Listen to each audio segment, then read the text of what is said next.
참미예수님, 오늘 아침에 성요셉 수도원 아름다운 그 미사 강론 중에서 몇 마디를 여러분들께 선물하고 싶습니다.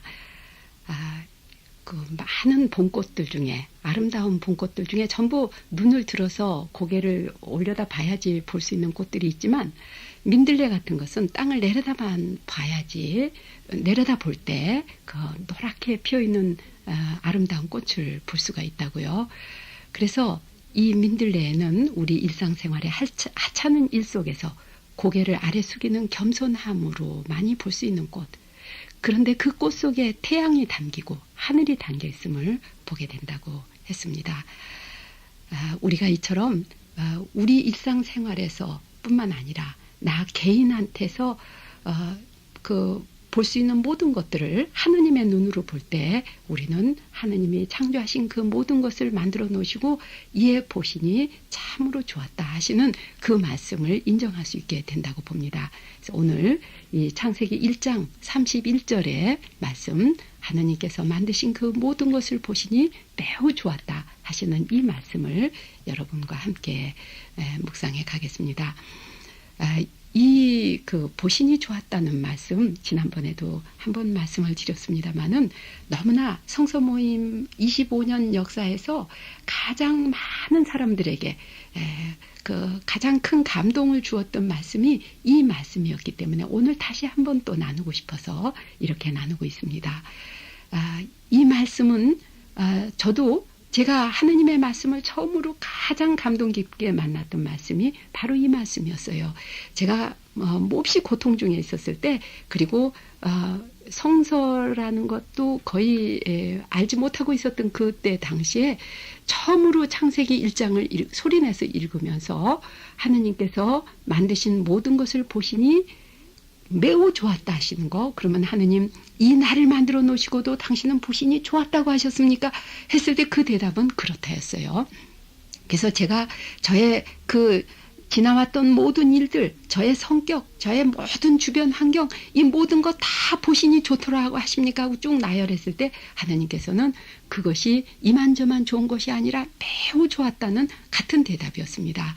그때 저는 이 감동으로 우리 젊은이들과 함께 또 성서 모임에서 함께 나누었었는데, 젊은이들에게서도 이 하느님께서 만드신 모든 것을 보시니 매우 좋았다는 이 말씀이 얼마나 큰 치유를 이루어 주셨고 또 큰 그 능력 있는 말씀으로 역사를 해 주셨는지 우리가 나누려면 아마 몇 시간도 모자라리라고 봅니다.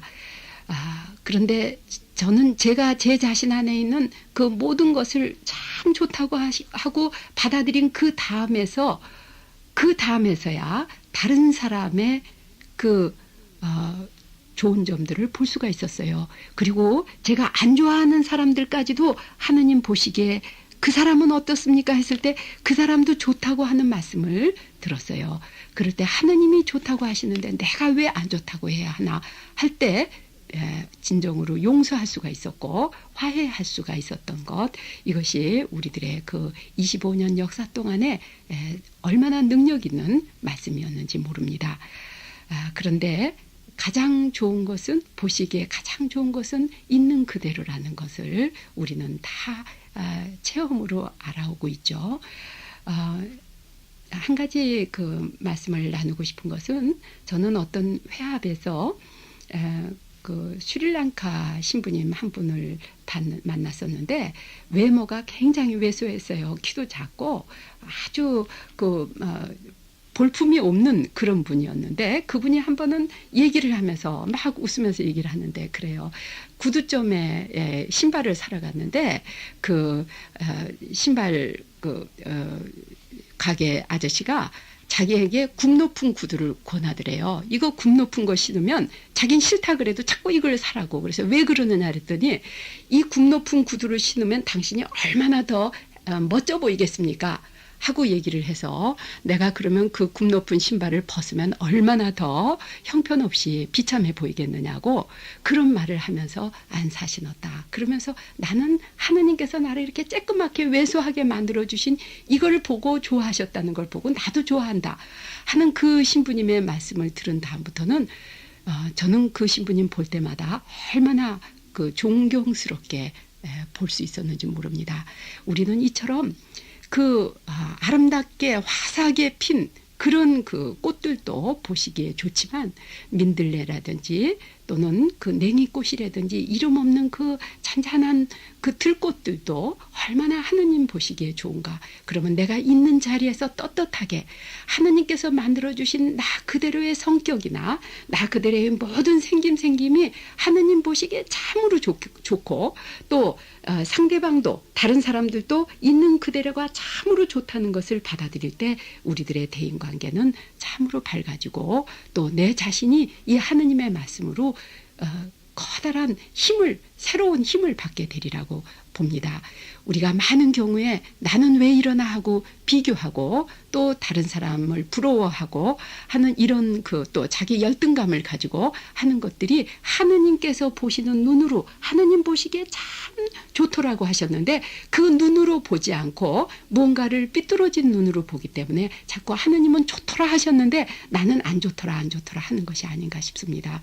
이 창세기 1장 31절의 말씀 만드신 모든 것을 보시니 참으로 좋다고 하신 하느님 아버지께 우리들 현재 위치에서 우리들 자신이 참으로 좋다는 것을 볼 수 있는 그 아름다운 눈을 뜨게 해주심으로써 주님께서 찬미와 영광을 받으실 수 있도록 우리 모두가 창조주 하느님의 눈으로 그리고 또 무엇보다도 부활하신 주 예수 그리스도의 눈으로 부활하신 예수님의 눈으로 볼 때 우리는 그 죽음의 어둠을 벗어나서 부활의 생명을 살고 있는 우리들 모두는 참으로 보시기에 좋은 존재인 것입니다.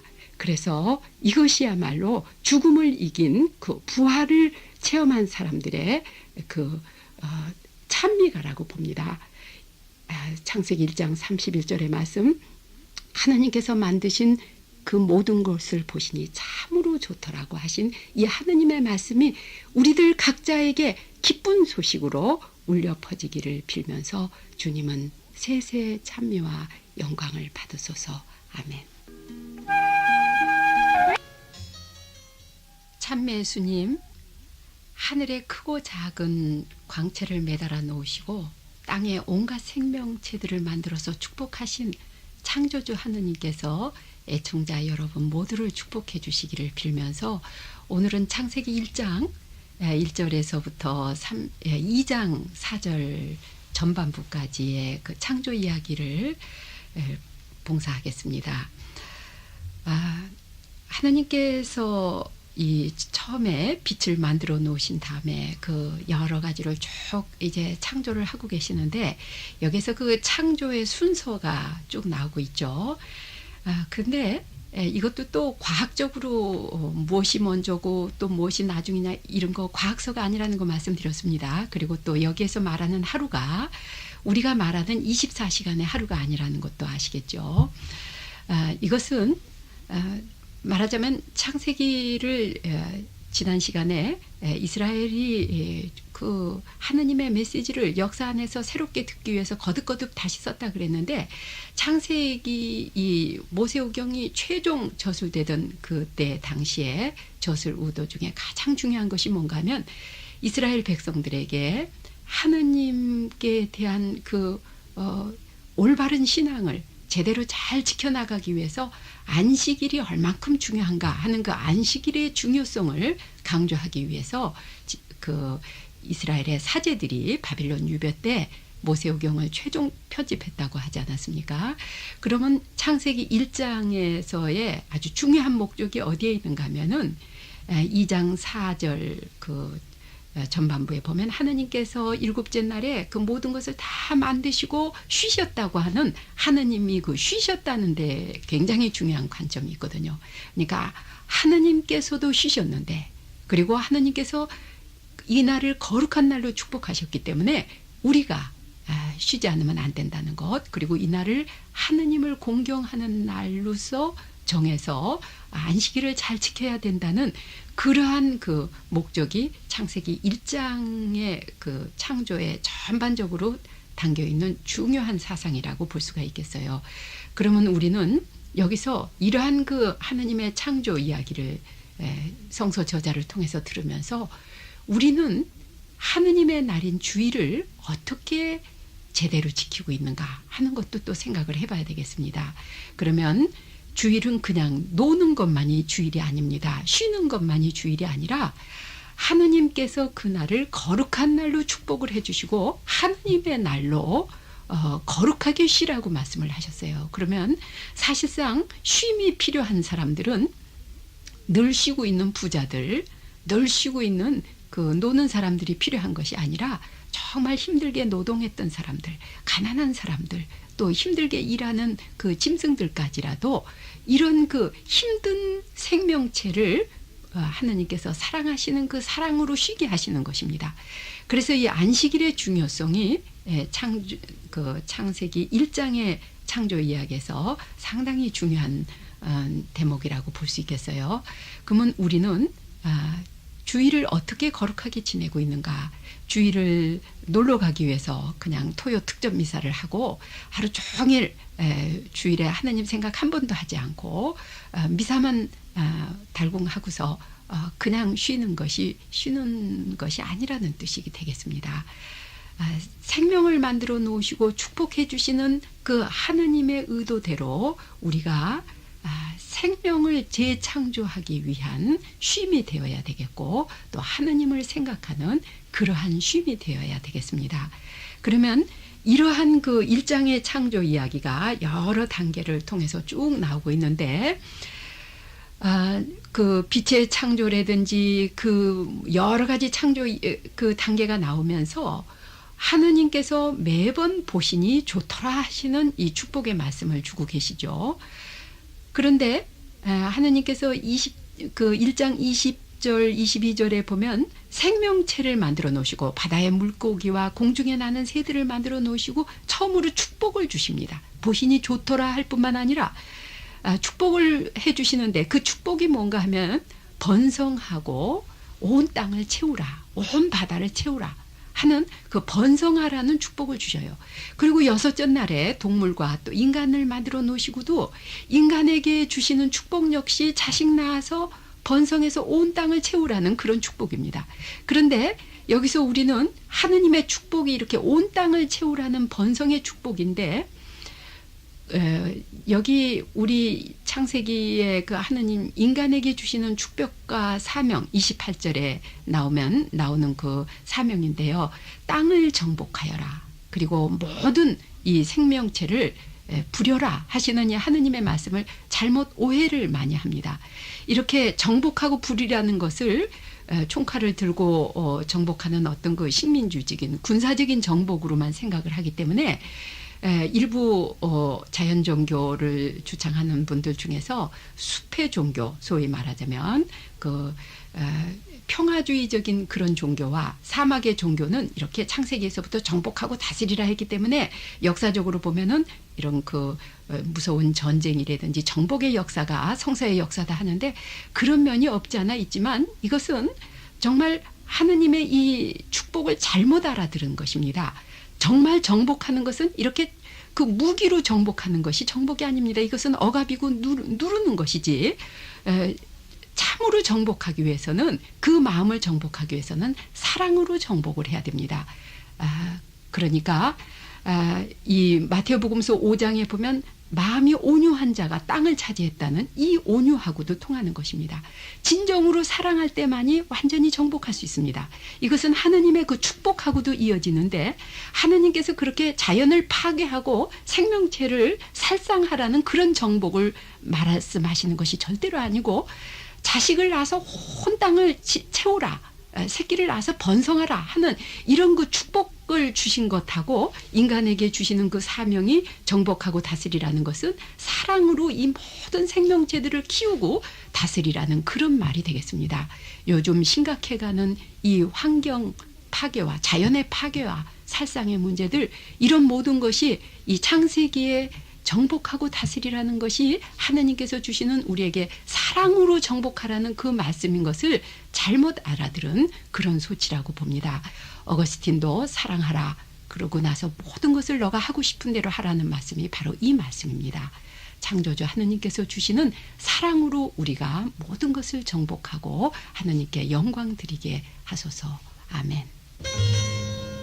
찬미 예수님, 모든 것을 창조하시고 일곱째 날을 쉬는 날로 정해주시며 축복해 주신 하느님의 축복이 애청자 여러분과 함께 하시기를 빌면서 오늘은 창세기 2장 4절에 하느님께서 이렛날에 쉬시고 이 날을 거룩한 날로 정하시면서 복을 주셨다는 이 말씀을 봉사해 드리겠습니다.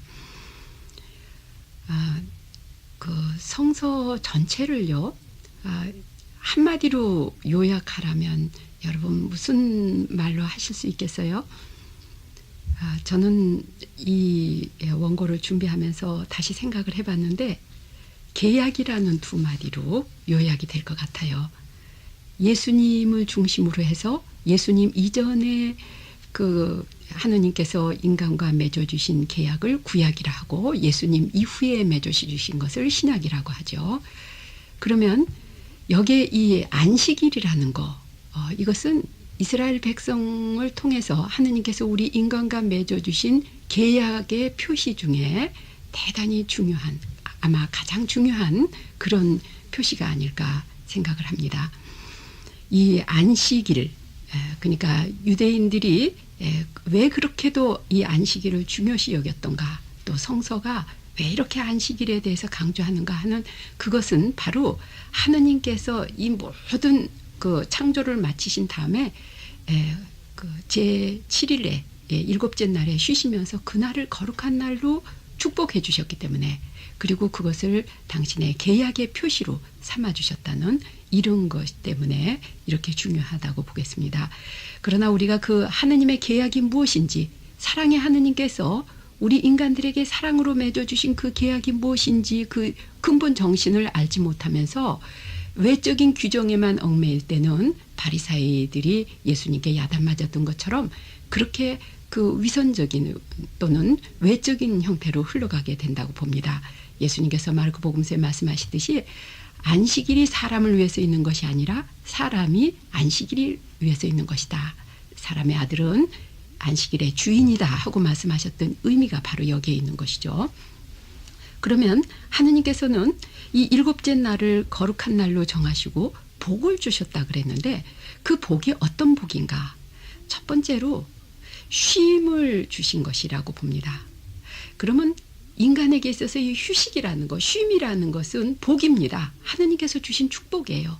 그러니까 우리의 몸과 마음과 정신이 쉬어야 되는 것입니다. 근데 우리 현대인들이 가장 불행한, 특별히 문화인으로서 자취하는 현대인들이 불행한 것은 이 하느님의 복을 스스로가 저버리는 거예요. 쉬지 못하는 것입니다. 몸도 마음도 정신도 쉬지 못하기 때문에 그 스트레스가 극에 달할 정도로 매일매일 쌓여가는 것이죠. 그런데 일주일에 한 번은 적어도 쉬어야 된다는 것이 하느님의 계명이면서 복입니다. 그래서 하느님의 계명은, 하느님은 사랑의 하느님이시고 사랑 자체시기 때문에 인간에게 주시는 그 계명 자체가 사랑이에요. 인간을 사랑하시기 위해서, 인간에 대한 사랑으로 인간을 아끼시는 마음으로 주시는 이런 거라는 거 생각을 해야 될 거라고 봅니다. 두 번째 복은 해방과 자유를 주시는 거라고 봅니다. 신명기 5장 15절에 보면 너희가 에집트 땅에서 종살이 하던 것을 기억하라. 너희 하느님 야훼께서 어떻게 그 강한 팔로 너희를 해방시키셨는지, 이것이 바로 너희 하느님 야훼께서 너희에게 안식일을 지키라고 명하시는 그 이유다 하는 것을 이 그 신명기 5장에서 밝혀주고 있습니다. 말하자면 우리에게 해방을 주시기 위해서 안식일을 주시는 겁니다. 또 그 영원한 해방을 주신 것을, 그 출애굽의 사건, 이것은 우리들이 궁극적으로 탈출해 나가야 되는 그 자아로부터의 해방, 이 악으로부터의 해방, 이러한 그 영원한 그 해방의 상징이라고 볼 수 있겠는데, 이것이 바로 그리스도께서 죽음을 이기심으로써 완전히 우리에게 죽음에서부터까지도 해방시켜 주신, 이것으로 이제 완성시켜 주시는 그 신약의 파스카인데, 이러한 그 해방을 주시는 것이기 위한 것이 두 번째 그 복이라고 보겠습니다.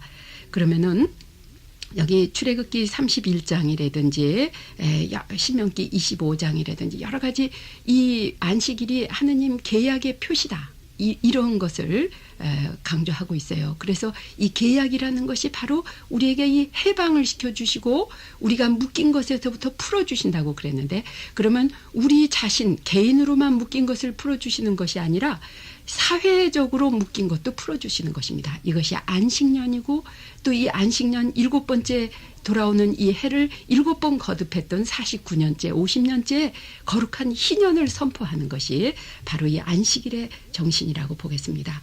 그러니까 이 인간에게 거룩한 안식일을 주신 하느님은 바로 이 모든 것을 그 생명이 회복되고 인간이 메말른 사랑이 회복되기 위해서, 하느님의 생명으로 새롭게 다시 나기 위해서 이 안식일을 주실 뿐 아니라 안식년을 주시고 모든 사회 질서가 회복되는 그 거룩한 희년을 주셨다고 봅니다. 우리가 왜 우리 개인뿐 아니라 우리 민족이 이렇게 어두운 상태에 있는가, 에집트 노예살이처럼 이렇게 사방에 묶여 있는가 하는 것은 우리가 이 안식일의 정신을 따라서 해방시키는 하느님을 모르기 때문에, 그리고 그 하느님의 법을, 사랑의 법을 어기기 때문이라고 봅니다. 에집트 종살에서 하느님께서 이스라엘 백성들을 해방시켜 주셨던 것이 깜깜한 한밤중이었습니다. 또 그리스도께서 신약에서 우리들을 모든 그 죽음의 권세에서부터 해방시켜 주시기 위해서 나신 것도 깜깜한 한밤중이었습니다.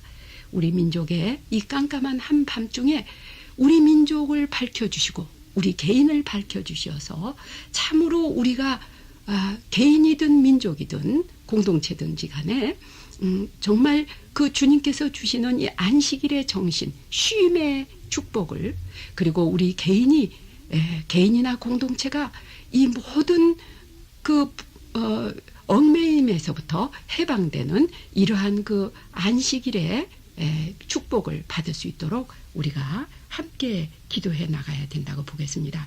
이것이 진정으로 우리가 주의를 지키는 의미인 것입니다. 이 주님의 날, 이것은 베드로후서 3장 10절의 말씀대로 도둑과 같이 온다고 그랬습니다. 언제든지 깨어서 우리가 주님의 날을 맞을 준비를 해야 된다고 봅니다.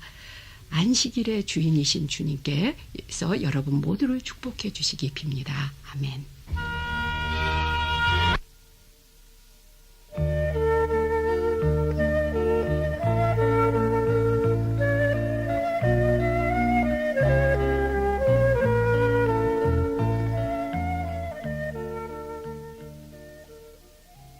참미예수님, 파란 풀밭이 하얀 소복으로 곱게 차려입은 배박골의 황홀한 아름다움이 애청자 여러분의 마음에 희망의 빛으로 전해지기를 빌면서, 오늘은 창세기 2장 7절에 사람을 진흙으로 빚어 만드신 이 말씀에 대해서 봉사하겠습니다. 하느님께서는 창세기에 보면 세상과 인간을 창조하신 이야기가 2번 나와요. 이 창조 기사가 2번 나온다는 말입니다. 1장과 2장에. 그러면 이러한 것이 창조 이야기뿐 아니라 다른 몇 가지 이야기들이 이렇게 중복되는 것들이 많이 있는데, 이것을 이제 성서학에서는 중복 기사라고도 말을 하는데요. 이렇게 같은 얘기들이 2번 나오는 거, 그러면 하느님이 창조를 2번 하셨느냐, 또 하시되 각각 달리 하셨느냐, 그런 것이 아닙니다.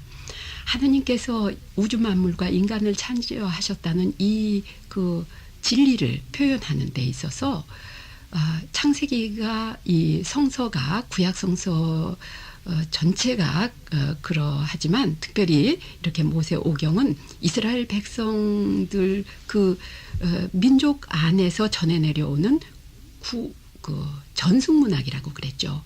그러면 여러 시대 여러 사람들이 쓴 그 책이 바로 이 책이라고 그랬는데, 그러면 그런 그 시대와 장소에 따라서 저자들이 다 달라요. 또 그 지역에 따라서도 전해 내려오는 이야기가 조금씩 다릅니다.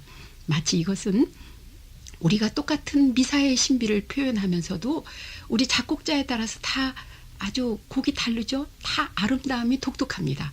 또 특별히 우리 국악이라든지 서양 음악이라든지 아주 분위기가 다르면서도 미사의 그 신비를 똑같이 표현하고 있어요. 그것처럼 이 창세기의 창조 이야기도 이렇게 인간 저자들은 다르지만 똑같은 하느님의 구원의 신비를 표현하고 있다고 생각을 하시면 되겠어요. 그래서 1장과 2장의 창조 이야기가 다른데요. 그러면 잠깐 다시 1장을 우리가 살펴보면 창세기 1장 26절의 사람은 하느님께서 창조 6일째 완성의 날에 그 모든 것을 다 창조해 놓으신 다음에 최종적으로 하느님을 닮도록 창조해 놓으신 아주 하느님 보시기에 매우 좋은 사람이에요. 흡족한 사람. 그 하느님 창조의 아주 충만을 나타내는 것이죠.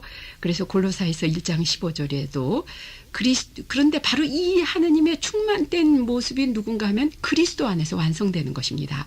그래서 골로사에서는 그리스도는 보이지 않는 하느님의 형상이시며 모든 피조물의 첫 아들, 첫 사람이며 죽은 이들 중에서 처음 나신 분이다. 이렇게 말씀을 하고 계세요.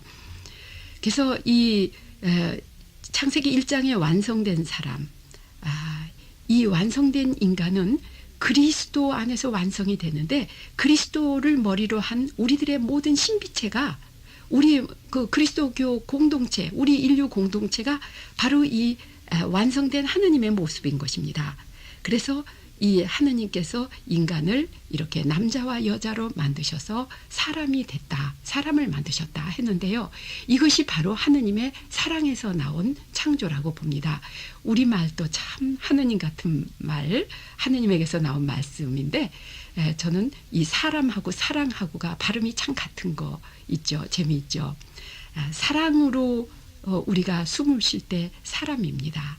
사랑이 없으면 사람 구실을 제대로 못한다고, 또 사람 모양이 사랑이 없을수록 점점 더 상실되어 간다고 생각하는 것도 이렇게 생각도 해보았습니다. 그러면 이 사랑이라고 하는 것은 개인이든 국가든 간에 또는 민족이든 어떤 그 공동체든 간에 사랑이 없을 때는 사람이 아닌데 이 사랑은 신의를 바탕으로 합니다.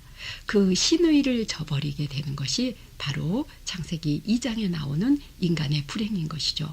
그래서 그 인간의 불행을 강조하기 위해서 창세기 2장의 저자는 인간을 하느님께서 흙으로 만드셨다 하는 그 덧없는 진흙, 말하자면 먼지에서부터 창조되었다는 것을 강조하고 있습니다. 그래서 여기서 보면 그런데 여기서 그러면 창세기 1장의 인간하고 2장의 인간 창조가 완전히 다른 것 같은데요. 2장의 인간 역시 이 아담이라고 하는 것이 완전히 진흙, 이렇게 그 땅의 흙이라고 하는 그런 말이라고 보겠는데, 그러면 아담이 죄를 지어서 우리 인간이 불행에 빠졌다. 이것 자체만 가지고는 상당히 불완전하다고 봅니다. 아담 혼자서 불완전했기 때문에 죄를 지어서 이 전 인류가 빠졌다는 거, 이건 너무나 맞지 않는 말이라고 봐요. 그런데 신약의 빛으로 구약을 읽으면 여기 해답이 나옵니다. 로마서 8장 20절에 보면 피조물이 제 구실을 못하게 된 것은 제 본의가 아니라 하느님께서 그렇게 만드신 것입니다. 그러나 거기에는 희망이 있습니다. 그러면 인간이 여기서 범죄하고 죄를 짓고 하는 그것이 첫 번째 아담인데, 하느님께서는 인간의 완성을 이 2장에서도 보고 계시는데, 이 인간의 완성이 어디에서 완성되는가 하면 그리스도 안에서 완성이 되는 것입니다. 그러니까 하느님께서는 태초로부터 그리스도를 미리 보신 것입니다. 아담의 그 후손들이 잠시 천사들보다 못한 위치에 놓으셨지만 예수 그리스도 안에서 아담의 후손들이 영광과 영예의 관을 쓰고 만물을 그 아래 두도록 계획하셨다고 히브리서 2장 7절에 말씀을 하고 계세요. 그러니까 아담의 원죄는 하느님 능력의 불완전함이라든지 또는 병주고 약주는 식으로 하느님이 잔인하다든지 또는 실수라든지 아담만의 탓이 아니라는 것이에요. 이것은 영원한 하느님의 계획 안에서 하느님께서 당신을 닮아 당신 형상대로 지으신 사람의 마음을 시험하시고 그 시련 가운데서 다시 하느님께 마음을 돌리는 완전히 하나님을 사랑할 수 있는 마음으로 완성된 하나님 꼭 닮은 인간을 만드시기 위해서 이렇게 아담을 진흙으로 만드셨다. 말하자면 이 덧없는 인간까지도 하나님의 구원 계획에 포함됐다는 것입니다. 이것이 바로 하나님의 숨은 계획이에요.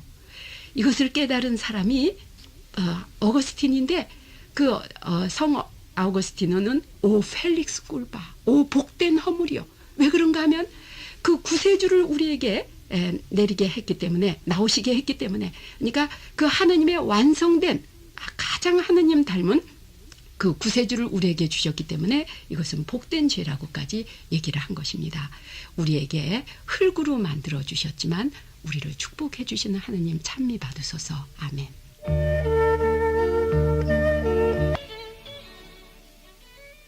찬미 예수님, 비둘기들이 먹이를 찾아 서울의 그 한 도심지에 이 고층 건물이지만 날아 들어온 것을 보았습니다. 아주 마음이 눈물이 날 만큼 그 생명이 고마웠고 감사했습니다. 공해지대에서도 살아준 것이 얼마나 고마웠는지요.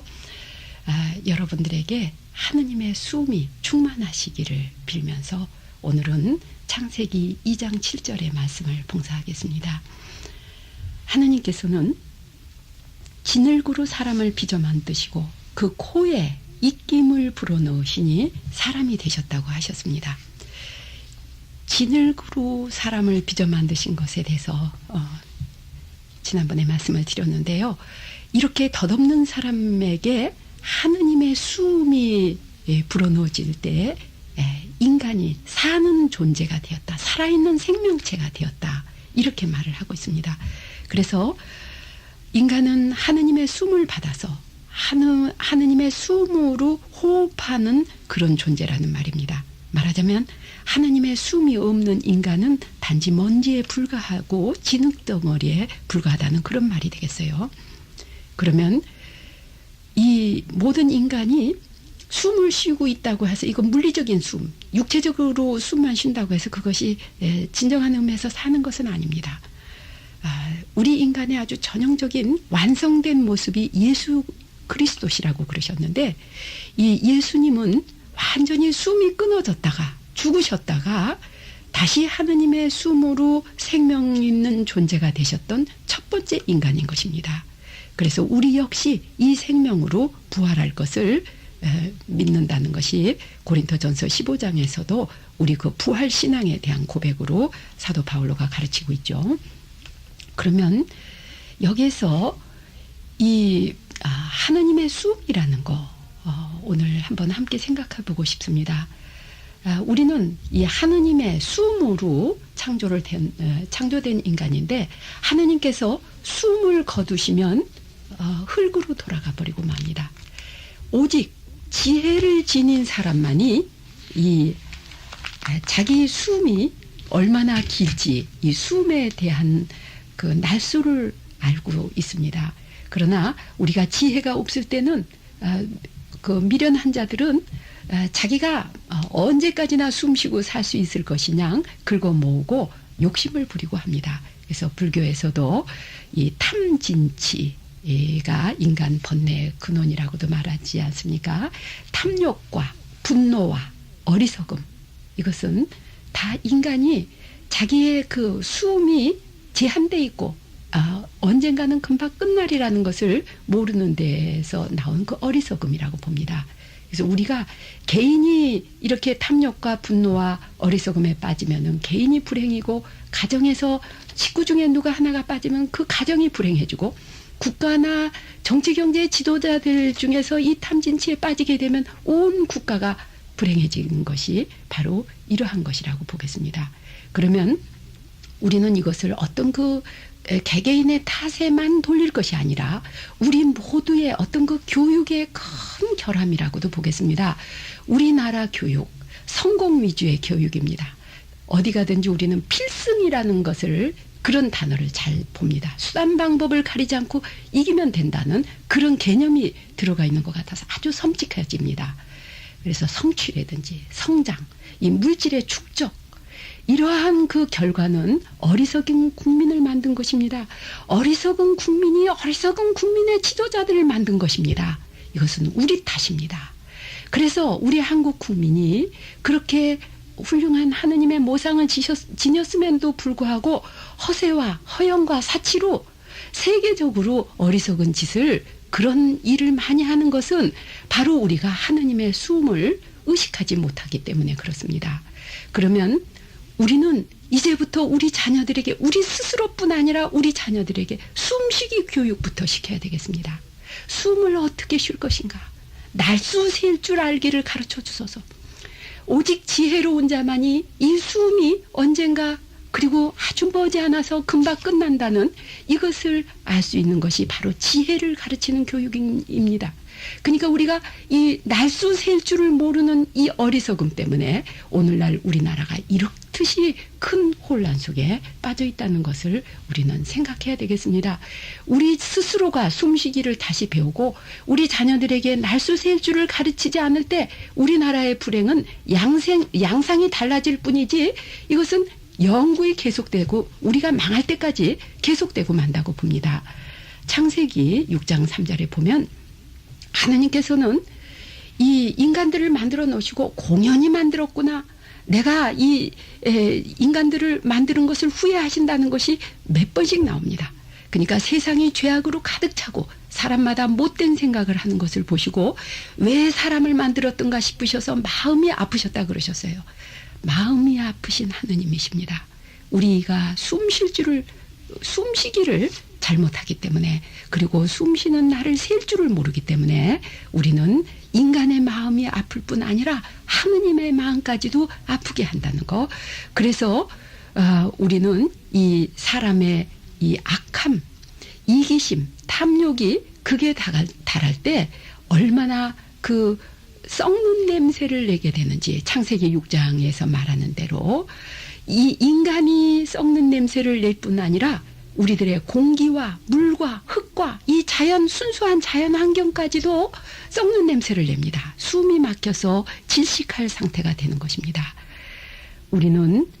우리가 탐욕과 이 분노에서부터 이 어리석음에서부터 벗어나기 위해서 우리가 숨 쉬는 것을 의식하면서 우리가 쓰고 있는 그 물건들 종이 한 장이나 또는 그 조그만 소모품 하나라도 우리가 제대로 숨 쉬면서 이것을 사용할 때 그리고 아끼면서 사용할 때 또 정말로 이 망가뜨려지는 공기가 누구의 탓이라고 손가락질하기 전에 나부터 자가용을 몰고 오지 않고 그 불편함을 좀 참으면서 이렇게 살아갈 때 우리는 이 대도시의 공해 가운데서 호흡장애를 일으키면서 이 숨쉬기를 잘하지 못하는 데서부터도 우리가 차츰차츰 우리 병을 치유받을 수 있게 되리라고 봅니다.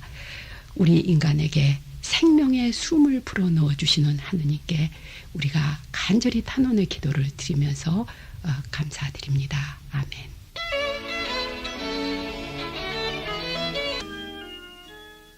참 예수님, 봄의 교향악이 울려 퍼지는 이 아름다운 계절에 애청자 여러분 모두에게 주님의 축복이 가득하시기를 빌면서 오늘은 창세기 1장과 2장의 그 인간 전체에 대해서 한번 다시 전반적으로 보겠습니다.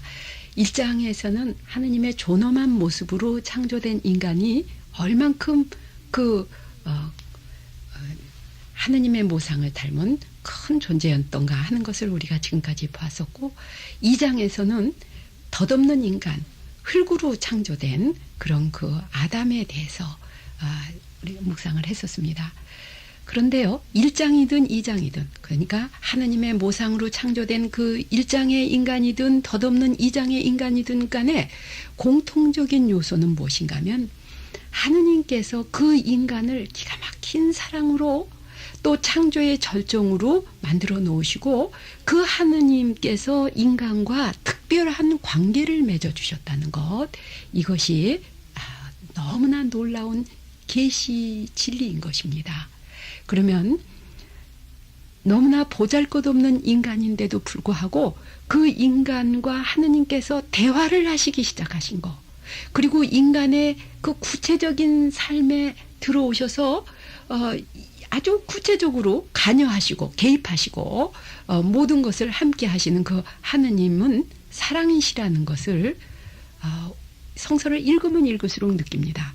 저는요, 처음에 그 성서 모임에서 이 성서를 함께 읽어 나갈 때 많은 분들로부터 질문을 받았습니다. 하느님 참 알아들을 수가 없다, 창세기에서. 왜 그런가 하면 하느님이 왜 하필이면 그 조그만 그 부족, 이스라엘이라고 하는 그 부족의 일상사에 관여하시고, 뭐 결혼 문제라든지 또는 그 이주 문제라든지 뭐 개인 문제 여러 가지 다 그런 거 시시한 일까지도 전부 다 관여하시는 하느님. 그리고 그 모든 그 창세기뿐 아니라 성서 전체에서 보면은 인간의 모든 죄가 다 들어가 있어요. 뭐 별 찌꺼분한 이야기들, 또 그 무서운 죄, 이런 것이 전부 다 어떻게 성서가 될 수 있겠느냐 하는 그 질문을 많이 받았어요. 차라리 우리 동양의 유명한 그 경전들이 훨씬 더 성서보다 아름다운 이야기, 교훈이 되는 이야기를 많이 가지고 있는데, 왜 하필이면 이러한 모든 그 일상사의 이 모든 죄악의 역사까지도 다 포함된 이 글을 가지고 성서라고 하느냐. 이것은 단 한 가지 이유밖에 없습니다. 그것은 하느님께서 인간의 일에, 이 일상사에 구체적으로 개입하셨다는 것, 이것이 바로 성서인 것입니다. 그러면 인간의 그 하잘것없는 일상사가 하느님하고 연결될 때 구원의 역사가 되는 것입니다. 인간의 죄까지도 구원의 역사와 연결이 되기 때문에 바로 이것이 성서가 되는 것이죠. 이렇게 하느님, 이것이 바로 하느님의 사랑이라는 것, 이것을 저는 어디에서 더 또 제 체험에서 느꼈는가 하면요, 저는 보통으로 이제 제가 상당히 이성적이라고 생각을 해서요, 하느님은 높으신 초월자인데 내가 뭐 조그만 일까지도 자꾸 하느님 찾고 그러면 그거 너무 하느님 귀찮게 하는 거고 그건 올바른 신앙생활 아니다. 그래서 나는 큰 것만 기도하고 작은 것은 하느님께서 나한테 주신 지성으로 스스로 해결해 나가리라. 이렇게 하다가 보니까 제 일상생활에서 큰 일은 1년에 몇 번 안 일어나요. 다 작은 일뿐이거든요. 그러니까 큰 일 위해서 기도하려고 하다 보면 기도할 것이 별로 없습니다. 이것은 성서를 모르기 때문에 하는 이야기라고 봅니다. 성서의 하느님은 우리들의 아주 시시하다고 여겨지는 일상생활까지도 다 관여하시고 개입하시는 하느님. 그래서 우리가 이 하느님을, 하느님과 끊임없이 대화를 할 수 있다는 이것이 바로 인간이 하느님과 계약까지도 맺을 수 있는 그런 존재라는 이 놀라운 계시인 것입니다. 그래서 이 하느님께서 인간을 얼마만큼 사랑하셨는가 하는 것을 이제 이 성서를 통해서 알게 되는데요. 그러면 성서를 읽을 때 우리는, 저는 되게 제가 성서를 읽어온 과정을 보면 세 가지 단계가 있었다고 봅니다. 첫 번째는 제가 하느님 말씀을 만났을 때 아주 좋았어요. 저 자신을 위해서 읽었습니다.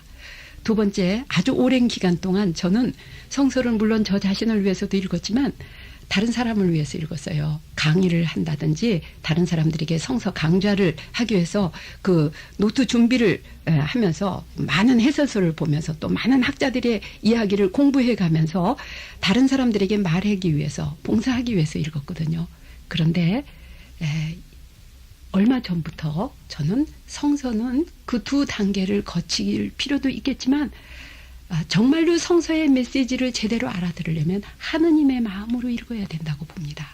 사랑이신 하느님, 하느님께서 그 보잘것없는 아주 시시한 인간의 그 일상사까지 다 개입하시면서 인간하고 관계를, 특별한 관계를 맺으시고 인간과 친구처럼 좋아도 하시고 기뻐도 하시고 화도 내시고 이렇게 하면서 인간하고 인간에게 축복을 주시면서 또 인간이 삐뚤어 나갈 때는 벌도 주시면서 이렇게 인간과 관계를 맺으시는 하느님의 그 마음으로 읽을 때, 그리고 인간이 너무나 타락하고 죄를 짓고 할 때는 어저께도 말씀드렸던 그 마음이 아프셨던 하느님의 그 아프신 마음, 하느님의 마음으로, 사랑의 마음으로 성서를 읽을 때 비로소 성서에서 말씀하시는 그 메시지를 제대로 알아들을 수 있다고 봅니다. 그러면 성서를 가장 하느님의 마음으로 잘 읽으셨던 분이 예수님이십니다. 그래서 우리 예수님께서는 구약 성서뿐 아니라 그 성서에 표현된 그 말의 이명까지도 하느님, 아빠, 아버지, 하느님을 아빠라고 부르면서, 아버지라고 부르면서 그 성서의 메시지를 우리에게 전해주고 계십니다. 그것은 다름 아닌 사랑의 메시지인 것입니다. 그래서 우리는 성서를 읽을 때 성서를 사랑으로 읽느냐, 내가 이용하려고 읽느냐 하는 거기에 따라서 아주 차이가 큽니다. 이용이 아니라 사랑으로 읽을 때 우리는 사랑이신 하느님을 알아봅니다. 성서를 살아계시는 하느님의 말씀을 우리가 사랑으로 읽으면서 사랑으로 살아계신 그 하느님의 말씀을 만날 수 있는 은총을 주시기를 간절히 청합니다. 사랑이신 주 예수님, 살아계시는 하느님의 말씀으로 우리 모두를 축복하여 주소서. 아멘.